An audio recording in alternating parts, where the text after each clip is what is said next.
আজ হচ্ছে সেই দিনটা, যে দিনটাতে আমি আমার আবার দ্বিতীয়বার নতুন করে মা হয়েছি। আর হচ্ছে এই ছোট্ট প্রাণটি আমার গর্ভে থেকে আমার কাছে এসেছিল। একবার করে ভাবতে অবাক লাগে যে কি করে দিনগুলি বের হয়ে গেল, কিছু টেরই পেলাম না। আবার আরও একটা স্পেশাল দিন হচ্ছে যে শিক্ষক দিবস।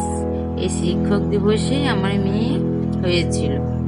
তো শিক্ষক দিবসের সাথে সাথে ওর বাবারও টিচার্স ডে পালন করা হয়।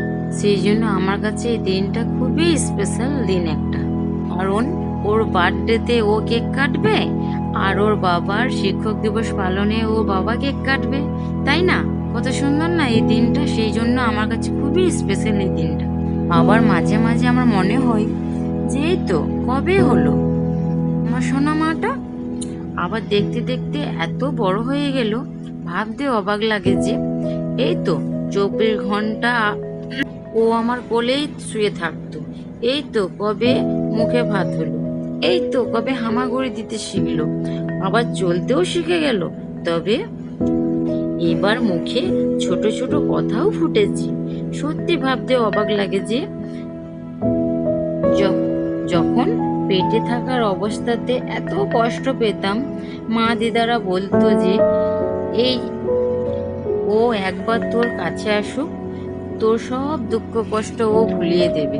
এত যন্ত্রণা এত কষ্ট, ওর মুখ দিকে তাকালে তুই সব ভুলে যাবি। সত্যি তাই, এখন সব ভুলে গেছি যে কতটা যন্ত্রণা ছিল সেই দিনটা। তবে আমার যন্ত্রণার পর ছিল সেই সেরা মুহূর্তটা, যে মুহূর্তটা আমি সারা জীবন মনে রাখবো।